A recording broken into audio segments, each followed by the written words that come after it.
بسم اللہ الرحمن الرحیم۔ السلام علیکم۔ اسلام میں یتیم بچے کا مقام۔ اسلام ایک ایسا دین ہے جس نے یتیم بچے کا بہت خیال رکھا ہے اور اس کے ساتھ اچھے معاملے اور برتاؤ اور اس کی ضروریات زندگی کے پورا کرنے کا بہت اہتمام کیا ہے تاکہ وہ ایک ایسا مفید فرد بنے جو اپنی ذمہ داریوں کو پورا کرے اور اپنے فرائض کو ادا کرے اور اس پر دوسروں کے جو حقوق ہیں انہیں اچھے طریقے اور عمدگی سے ادا کرے۔ قرآن کریم میں یتیم کے سلسلے میں بہت احکامات آئے ہیں۔ اس کو ڈانٹنے جھڑکنے سے منع کیا گیا ہے اور اس کے ساتھ ایسے برتاؤ سے روکا گیا ہے جو اس کی عزت و شرافت کے خلاف ہو۔ ارشاد باری تعالیٰ ہے، بسم اللہ الرحمن الرحیم، فَأَمَّا الْيَتِيمَ فَلَا تَقْهَرْ۔ یہ سورہ زحا کی آیت نمبر 9 ہے۔ تو آپ بھی یتیم پر سختی نہ کیجیے۔ نیز فرمایا، بسم اللہ الرحمن الرحیم، اَرَأَیْتَ الَّذِی یُکَذِّبُ بِالدِّینِ فَذَلِکَ الَّذِی یَدْعُ الْیتیم۔ ترجمہ، کیا آپ نے اس شخص کو بھی دیکھا جو روز جزا کو جھٹلاتا ہے؟ سو وہ شخص ہے جو یتیم کو دھکے دیتا ہے۔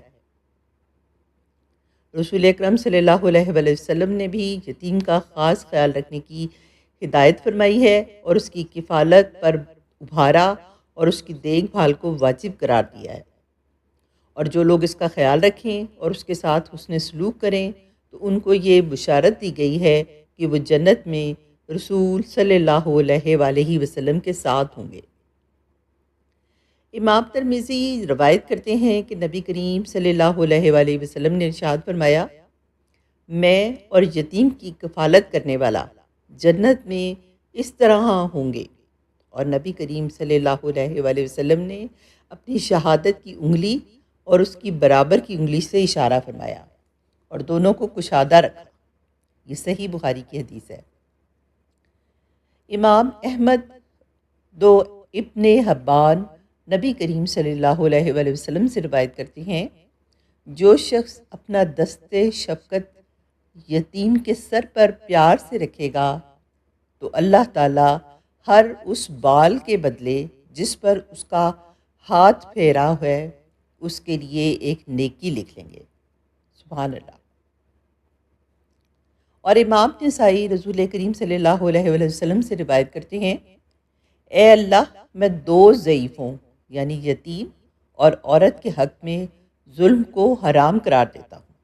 یتیم کی دیکھ بھال اور کفالت اس کے رشتہ داروں اور قرابت داروں پر واجب ہے، اس لیے اگر یہ لوگ یتیموں کے نفسیاتی اور اخلاقی حالات درست کرنا چاہتے ہیں تو ان کو چاہیے کہ ان کے ساتھ خصوصی شفقت، توجہ اور دیکھ بھال سے کام لیں، اور اپنے عمل سے ان کو یہ محسوس کرائیں کہ محبت، معاملات اور برتاؤ کے لحاظ سے وہ بھی ان کے لیے ان کی اولاد ہی کی طرح ہے، اور اگر رشتہ داروں میں سے کوئی کفیل موجود نہ ہو تو پھر اس کی دیکھ بھال مسلمان حکومت کی ذمہ داری ہے، اور حکومت کو چاہیے کہ ان کے معاملات نمٹائے اور ان کی تربیت و رہنمائی کرے اور ان کے مفادات کا تحفظ کرے، ان کی شخصیت مقام کو بلند کرے۔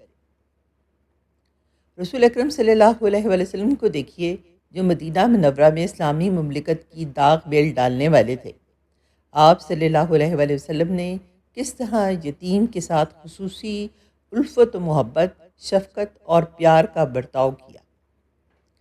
حضرت عائشہ صدیقہ رضی اللہ تعالیٰ عنہا روایت کرتی ہیں کہ رسول اکرم صلی اللہ علیہ وآلہ وسلم نے کسی عید کے موقع پر ایک یتیم کو دیکھا تو اس کے ساتھ پیار کا برتاؤ کیا اور اس سے بشاشت کے ساتھ ملے، اس کے ساتھ حسن سلوک کیا اور اس کو اپنے دولت کدے پر لائے اور اس سے فرمایا، میں تمہارا باپ بن جاؤں اور عائشہ تمہاری ماں ہو جائیں۔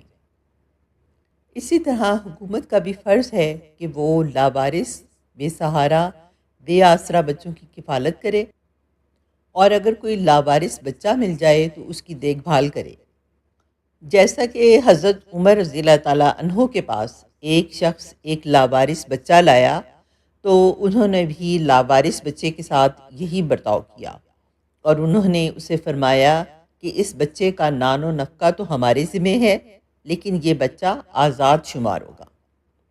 اسلام نے یتیم اور لاوارث بچوں کے ساتھ جو بہترین برتاؤ کیا ہے، اس کے ذریعے مسلمان معاشرے کو ایسے عمدہ ترین شہری پیش کیے ہیں جو اپنی ذمہ داریوں کو پورا کر سکیں اور اپنے فرائض احسن طریقے سے بخوبی انجام دیں، اور ان میں کسی قسم کا احساس کمتری پیدا نہ ہوا ہو، اور وہ نہ تو خود اپنے لیے زندگی کو وبال سمجھیں اور نہ ہی برائیوں کا شکار ہو کر معاشرے میں اخلاقی مسائل پیدا کریں۔ اس کی بجائے اسلام کا مطمع نظر یہ ہے کہ انہیں زندگی کی وہی نعمتیں اور رحمتیں حاصل ہوں جو معاشرے کے دوسرے بچوں کو میسر آتی ہیں، تاکہ وہ پورے اعتماد کے ساتھ عملی زندگی کا آغاز کریں اور معاشرے کا ایک فعال اور مفید رکن بن سکیں۔